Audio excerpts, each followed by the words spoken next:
Hey guys! So in this video we are gonna keep talking about ratios. So if you haven't figured this out yet, I am short. I am like a little teapot. I am short and stout, and I happen to be in a room today where the board is way higher than I am. So I'm gonna try and write as big as I can. So today what we're gonna do is we're actually going to work on ratio problems and work on solving them. So you need to have watched the ratio rules video that I already made and already posted before this is going to make sense. So this one is just going to be working through some problems, and then in the next video we're going to take it to when they're put into word problems. So it would probably be a really good idea if you have a calculator for this one, if your instructor or whoever you're working with will allow you to have one, because we will need to do some multiplication, and we end up with big numbers when we play with ratios, but it's nothing to be nervous about. So last time we talked about the dots, and that's kind of the whole thing behind ratios are dots. So let's play with some of these numbers. And I think I told you in the last video that I do cheat, and I have problems that are already written and worked out, so this way we know how they're going to work out. So that's what I'm looking at when I come like really close to the camera. Okay, so we're doing 7. I'm going to try and make my dots really, really big. So basically, as I'm writing this, what this means in sentence form is 7 is to 9 as, so in the first video is where I explained what the dots mean. So 7 is to 9 as x is to 63. So in all ratios, we're going to be solving for something to figure out that if we make this some kind of number, it's going to make these things equivalent. Not necessarily equal, but at least equivalent. So if you remember, our first step is to turn these dots, the 4 dots, into an equal sign. And then we have to change each side to fractions. So the number that's to the left of the 2 dots is going to be our numerator. So we're going to say 7 over 9. So on this side is going to be x over 63.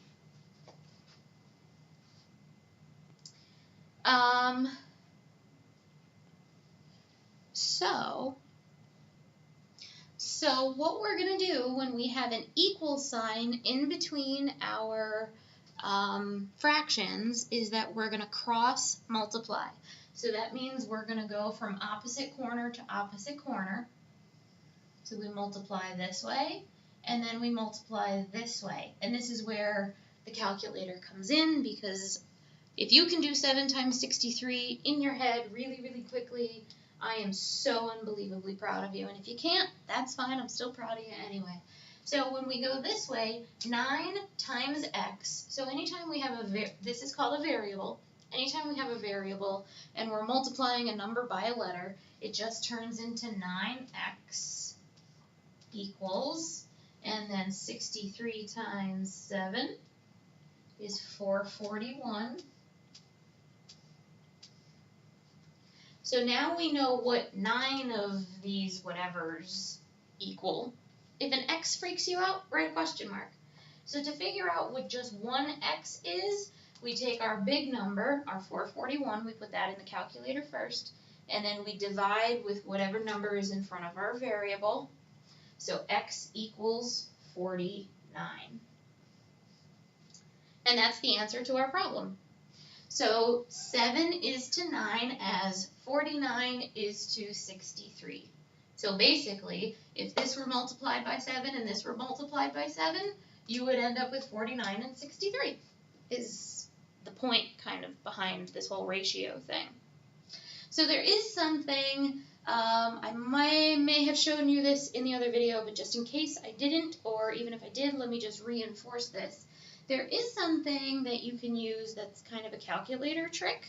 So I'm just going to erase this part, and I'm going to erase these arrows, because I just want to be left with the equal sign and stuff like that.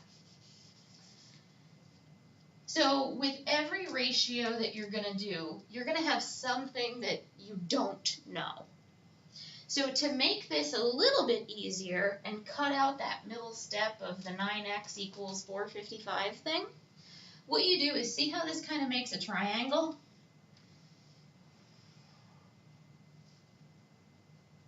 So the side that doesn't have a partner, which in this case would be 9, this is what you would be dividing by. So we're going to multiply 7 by 63 and then divide by 9 all in one swoop in your calculator. So if you grab your calculator, I wonder if the reflection will show. So I'm doing 7 times 63 equals 441. I'm trying to, 441. So then I'm just going to hit the divide and the 9, and I'm going to end up with the same exact answer as we did. But what we did is we just cut out this middle step. So that's the calculator trick, and a lot of students like that, especially if the 9 times x freaks them out a little bit and they're not quite sure what to do with it. So let's do another one. I'm going to leave the dots, and hopefully my numbers will fit in between, because watch now that they won't, that I've left the dots there. It looks like Mickey Mouse lost his clothes or something like that. Okay, so x is to 15. And the x isn't always going to come first. So if you remember from the problem in the other video, x actually came after the 2 sets of dots. So x isn't always going to be our numerator, basically. It doesn't matter where the x is. Okay, so x is to 15 as 120 is to 225. So if this part already is already giving you anxiety because the numbers are big, that's why we're calculatoring it. Yes, I know that's not a word. So we're going to do x over 15 equals 120 over 225. So I'm going to do this the long way.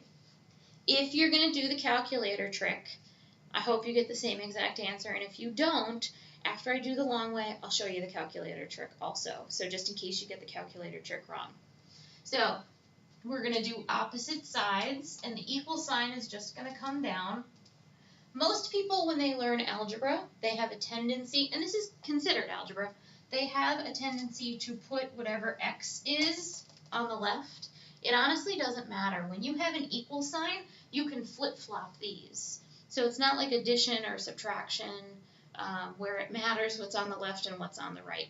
If I rewrote this and I put the 120 over 225 on this side and the x over 15 on that side, it would still be the same exact problem. So 225x, that's a lot of x's. And then 15 times 120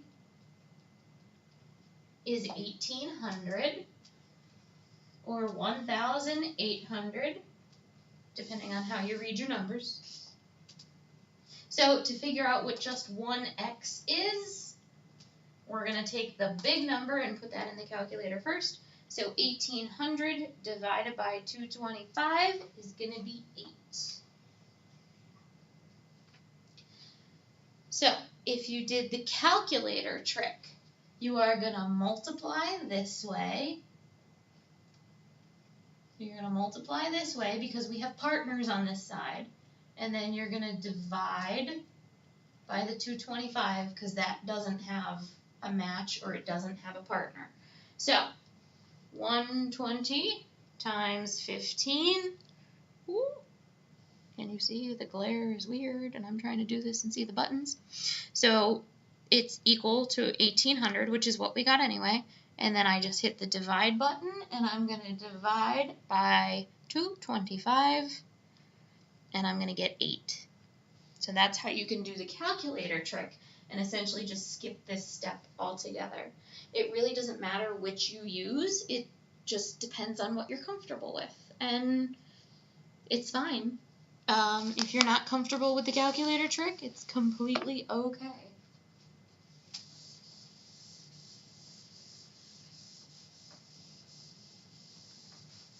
All right. Oh, I was going to leave the dots. 360 is to 60 as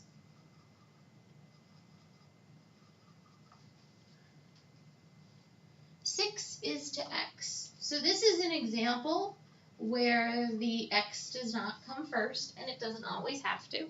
And again, the x, it doesn't matter whether the x is on the left or the right, because remember, this thing means that these fractions are equal. So it's 360 over 60 and 6 over x.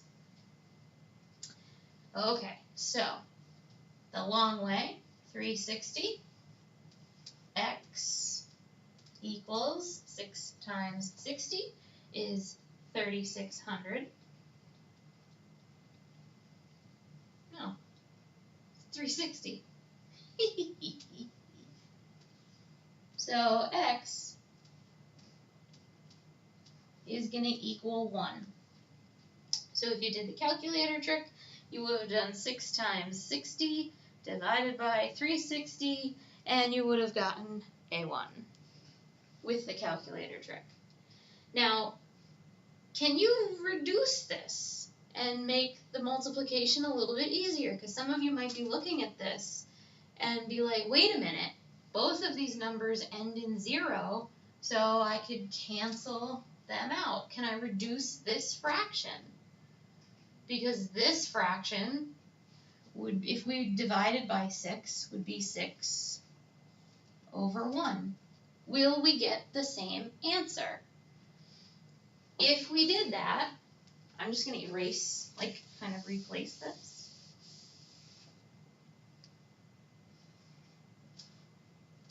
Would we get the same answer? So if we did this the long way, it would be 6x equals 6 and x equals 1. So yes, you would get the same answer. And sometimes that's a question that I get. Notice that we didn't cross cancel at all. All that we did was actually just reduce this one fraction so that the numbers weren't as big and as scary. When we had the other one with 120 over 225, we could have reduced that. Some people don't, because if they have the calculator, it's just easier to kind of use the calculator trick and go from there. It's really just a matter of preference. So that's how to work this and kind of how to cancel and things like that. So if we did have, I'm just going to go back to that other problem with the 120 and the 225, just so you can see how it would work out if we canceled it. Because it is another strategy that you could use. But again, for some people, once they realize the calculator trick or that it's just multiplication, they don't want to take that extra step to reduce, or I can't really say I blame them, because it is just an extra step. And really, when we have mounds of homework to do, we usually just try and get it done as fast as we can. This one isn't necessarily as easy to reduce, because we have to try and find a number that's going to evenly go into 120 and evenly go into 25.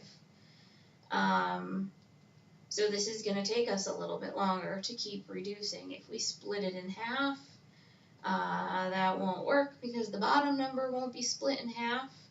We can divide it by 5, and we would get 24 over 45. These numbers are a little bit more manageable. We can't really break this down anymore because the only numbers that go into 45 are 9 and 5, and neither of those evenly go into 24. So it's not as convenient as the 360 over 60 was. So if we replaced this with the 24 over 45, the question is, would we still get the answer of 8, which we did before? So 45x, because I multiply this way, and then 24 times 15 is 360.